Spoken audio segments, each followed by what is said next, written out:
All right.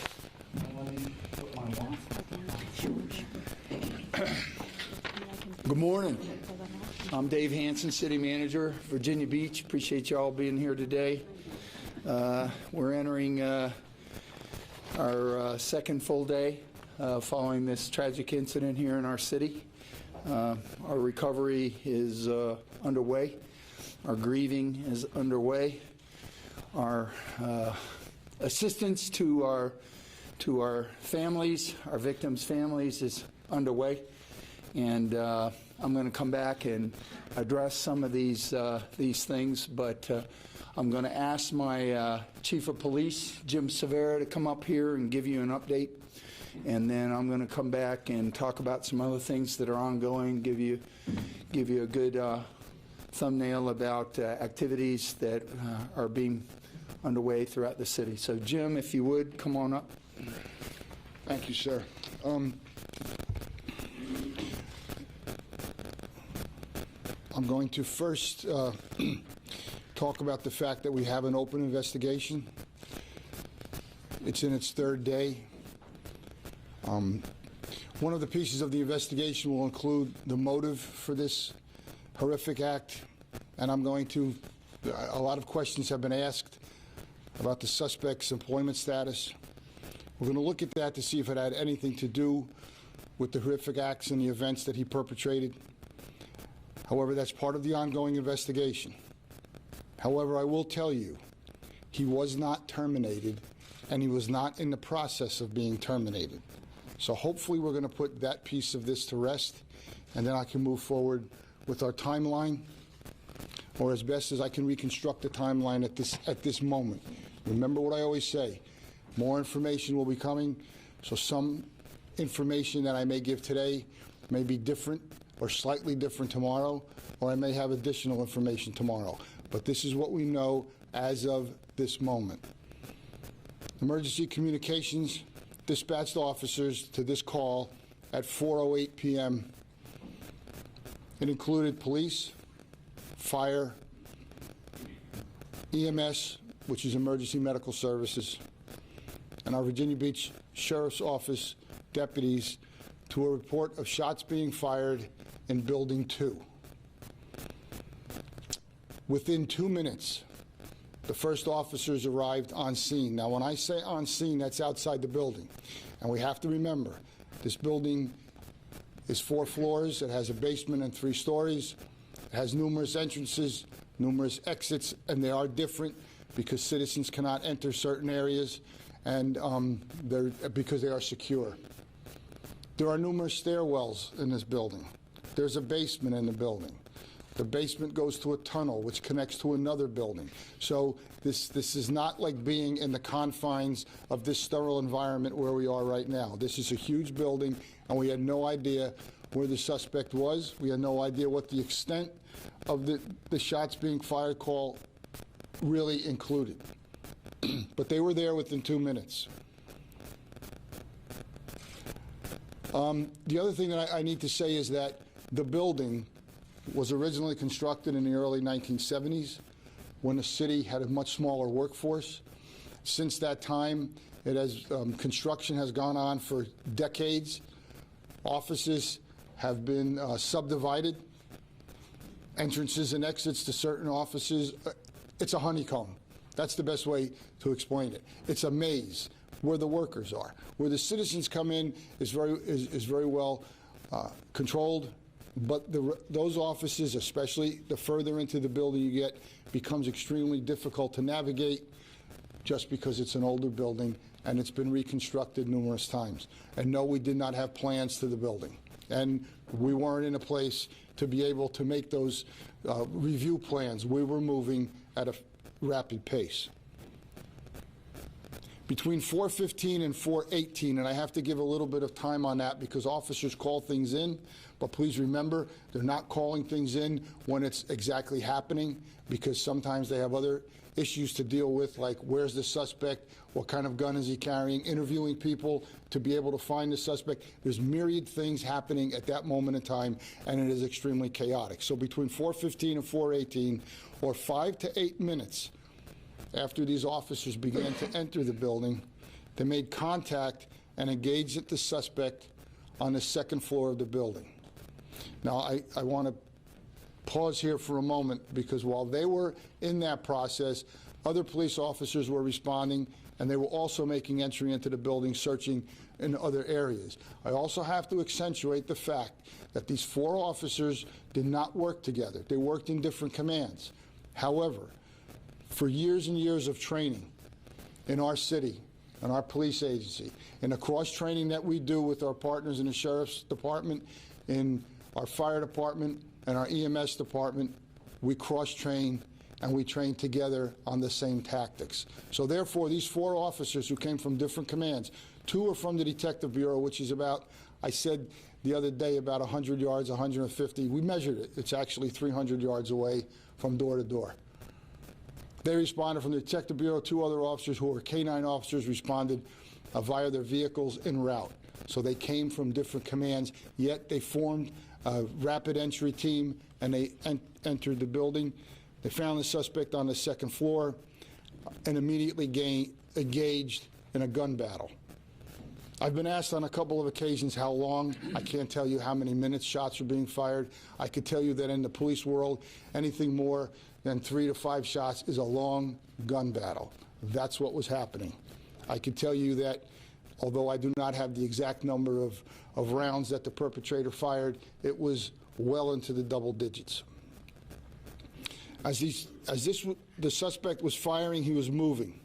Remember, we had numerous office spaces, and the office spaces were connected, and then you would go into another space and it's not connected. Remember, doors were closed and were locked because individuals who were still on that floor were sheltering in place and doing exactly what everyone in the country is trained to do on an active shooter case. That's another sidebar, folks. We now have to train across America on active shooter cases. They were returning fire, and at one point, the suspect was firing through the door and through the wall at the officers, and then the firing stopped. They realized he was a distance from them. He was in another office. They realized the need to enter that office so that he would not then escape and perpetrate more violence on that second floor. So they had to figure a way to breach the door in a tactically safe and sound way. That's not an easy decision to make. There's an individual on the other side of the door. He has a gun. He just shot one of your officers. That officer was wounded at about 4:19 during the exchange of gunfire. Now we have to breach the door. They had to come up with a plan to do that. They did. They did not hear any gunfire inside that particular office. They eventually breached the door. And when they breached the door, the suspect was then alive and was taken into custody, and first aid was immediately rendered to him. It has to be noted, while these original officers were doing this, the rest of the building was being secured. Remember, we always tactically respond to the thought of numerous suspects. So other officers were going through the building and basically assisting our employees in getting out of the building in a safe and secure manner. While our officers were engaged in this, we're removing individuals who were wounded, moving individuals who were injured. Fire and EMS personnel were on scene. We reacted in what we call a tactical rescue task force. I apologize. In that, fire and rescue personnel at times were embedded with the police to actually move down a hallway and find individuals to get them out of the building. So, in summing up some of this, I want you to know that the total time from arrival to contact is between 5 and 8 minutes. The total time that it took to take the individual into custody, render first aid, get him out of the building was 36 minutes. The first critical transport was made 25 minutes from the time the call went out to that ambulance left the scene. Now remember, there's a lot that goes on in finding an individual who's injured, in getting them to an ambulance, in rendering the aid that they need at the ambulance before that ambulance moves to a hospital. In the last injured individual was transported within an hour of the original call going out.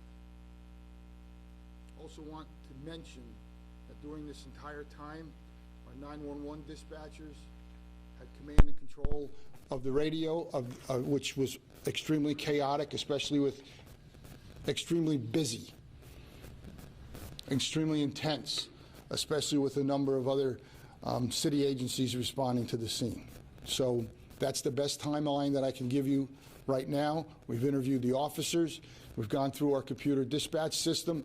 We are interviewing firefighters, rescue personnel, sheriff's department personnel, as well as other city workers who were in the building at the time. I will ask the city manager to come back to the forum. Grab me phone, Chief. All right. Somebody left the phone up here. All right, so let me repeat what the chief just told you. We have an open investigation that is just in its third day. This includes establishing a motive. To the extent that the subject's employment status has anything to do with these events, that will be part of the ongoing investigation. However, he was not terminated, and he was not in the process of being terminated. So where are we and where are we going? I've made a determination that we will be closing the city offices of our municipal center on Monday. This will include the treasurer's office and the commissioner's office, which is inside Building 1. Schools and courts will operate along with all other city offices around the city on their normal schedule. There may be, under these modified conditions, a requirement for essential personnel associated with those closed offices to come in and assist us in the relocation effort that will be underway.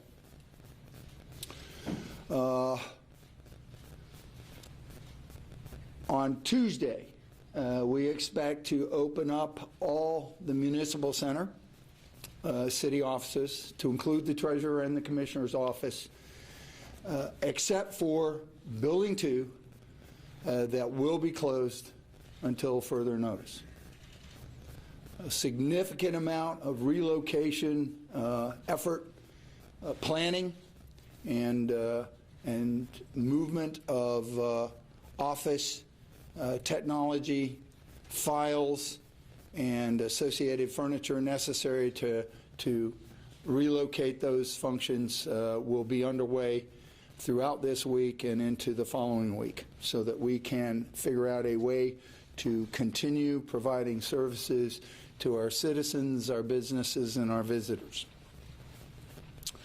There will be significant memorial services scheduled, both internal for our staff as well as external for families and friends. And I appreciate everybody who is stepping up to help sponsor those. Those are being identified on our VBGov website, and we will continue to add to that list. I'm extremely pleased with the effort ongoing with our family liaison teams. Family liaison officers have been appointed from our honor guards in the police department and the fire department, along with chaplains and leadership from departments and my office. We have reached out and contacted all the victims' families last night and into this morning. We are now extending our liaison support to our wounded, to those that are in the hospital and the families that are supporting them. And we will be wrapping our arms around them as they are coming out of their surgeries, because all of them have had multiple surgeries. And they are progressing, and our prayers are with them. These family liaison teams are providing them information about where their loved ones are, how their loved ones are being released from the medical examiner, how to move forward with those important funeral decisions. We are wrapping our arms around them about their benefits, about where we're going to support them. We are a point of contact, and we are making sure that they know they are not alone. And that is our critical function. At the same time, our employee assistance programs are taking shape, and multiple teams from our sister cities, from our state agencies, from our federal agencies are pouring in to assist us as we wrap our arms around our employees so that they can come to grips with what transpired all around them, and so that we can get our stuff together so that we're able to resume normal lives and resume our mission of supporting services to our great city. So I appreciate you all being here and covering this story, but please understand that there are a lot of people that are not as open to discussing family and personal matters as some others might be, and so we are still respecting the privacy and of our families. So at this time, Chief and I are prepared to take questions. For either of you gentlemen, Chief. do you have any information that she was targeting certain individuals, and if so, who were those individuals? Sure, Chief. At this point of the investigation, we do not have any of the information that he was targeting anyone specifically. Chief, if I could ask, you continue to make the point that he was not terminated or being in the process of being terminated. Was there a disciplinary process underway? Was there some tension you've identified between him and his work ethic? Okay, so as a manager, I have had a very thorough review of the status of the perpetrator.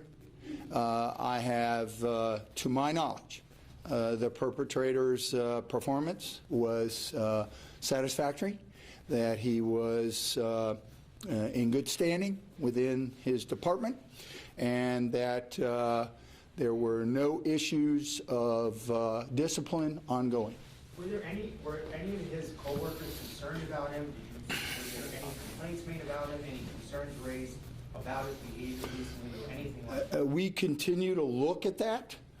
There are significant interviews that you all are conducting and out there. We are not sensing that, and I have no evidence that that is the case. I just want to ask you, that day, do you have a good sense of what time he came to the building? Did he leave the building? Did he come back in? Was it a normal work day for him? Anything you can tell us about his activity that day? As a city employee, what we can track is entry and exit of certain doorways because we have our codes to do that. So as part of the investigation, what we're going to do is, as best as we can, put together his total activities from the morning until he perpetrated this crime. But it was a normal work day for him, right? It wasn't, as far as you know, it was a normal work day. Yes, it was a normal work day. You are putting order on this idea that he was disgruntled or about to be disciplined. Are you encouraged at all, based on the interviews that you've had, about following other motives? I'll take it. Okay. Words matter. Sir, we've spoken previously. I'm not putting water on it. I'm trying to give the facts. We're looking as deep as we can into motives from work, personal motives, professional motives, motives that could have happened. Right now, we're in the process of doing all this. Right now, we do not have anything glaring. There's nothing that hits you right between the eyes. But we are working on it, and I will, because we're on TV all over the region, if anyone has any information on this particular individual, on a motive, on past experiences with him, let us know so we could put it all together.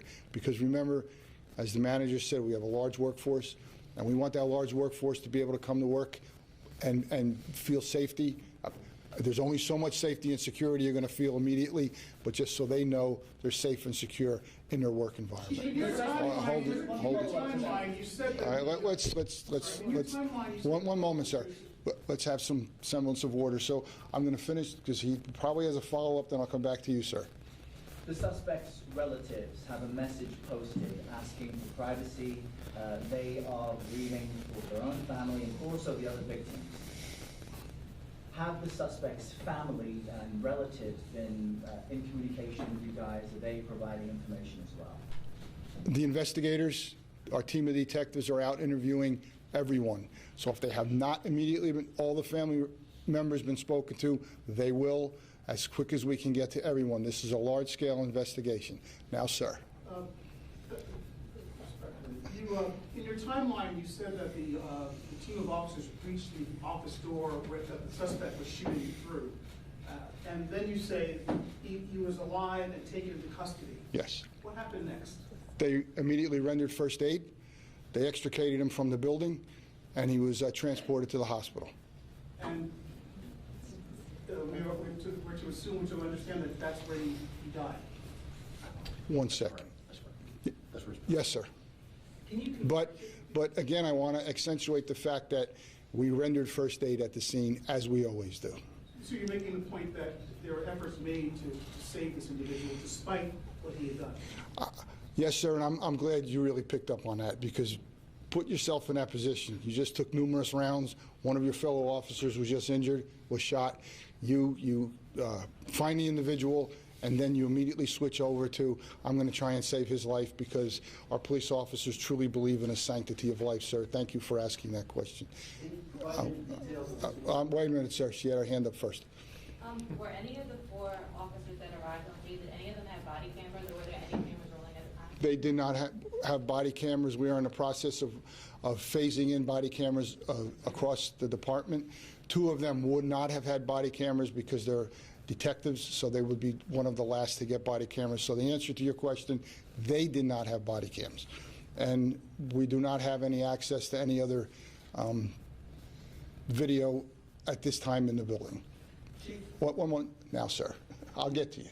Can you provide any details on his movement, in and out of the building on that day? Once again, that was asked previously. We're doing the best we can to reconstruct his entire day. Okay. Yes, sir. Is there any chance that the shooter left his job voluntarily? Because one of his longtime colleagues said that he had put in his 2-week notice shortly before the shooting. Is that true? I got it. Okay, yes, sir. Yes. It is true. He was resigning? Yes. Can you confirm that his direct supervisor is among those who died, Richard Nettleton? He was not his immediate supervisor, but he was in the chain of command. Did you give any reason why he was resigning? Did you write a letter of resignation? We are determining where that letter is. Can you say when he submitted it? He notified his chain of command that morning. The morning, Friday. Yes. In person or by email? My understanding is he did that via email. He was not forced to resign? Negative. Was the resignation over a position that he was applying for and did not get? Not to my knowledge. Chief, the 36-minute timeline that you laid out, when does that 36-minute period begin when the officers arrived on the scene or when they entered the building? The 36-minute timeline, and let me refer back. From time of dispatch to time of suspect in custody. And what time did you all reach, was it 36 minutes you all reached the door at the time of custody? In the first round, you said that the 36 minutes included when he was transported. I cannot hear you, sir. The 36 minutes you had said was was ending when he was transported. So how far into that period? No, sir, I said time of dispatch to custody is 36 minutes. So when did you all, Do you have a time of death for the shooter? I do not with me at this time. 1 minute, sir. Yes. Are you able to provide any updates on the weapons that were found at the shooter's home? The ATF provided that yesterday. I don't know if they provided all the information. Once that's relevant, we will get that information out. Yes, sir. We're waiting to identify those guns. Do we know if they were altered or not? I'm going to have to defer to ATF. And there, one moment, sir, because yes, sir. You mentioned the time of contact during the gun battle, 5 to 8 minutes. You're saying that it was 5, the gun battle itself Yes, sir. Was 5 to 8 minutes. Yes, sir. Which is a long time. I'll be right back to you. Yes, sir. Can you describe the room where the shooter was encountered, and was it like an office or like an enclosed office? And when the officers did they actually witness him shooting somebody? I cannot comment on that at this time because I don't have all the facts in front of me. Chief, Yes, sir. you've made mention a lot about the extended magazines that the shooter had. Yeah.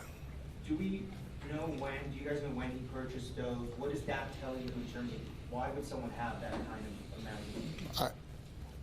Again, I'm going to defer that until I have all the facts in front of me from the ATF. By the way, the ATF has been superb in assisting in this particular investigation. They understand the criticality of the information we need.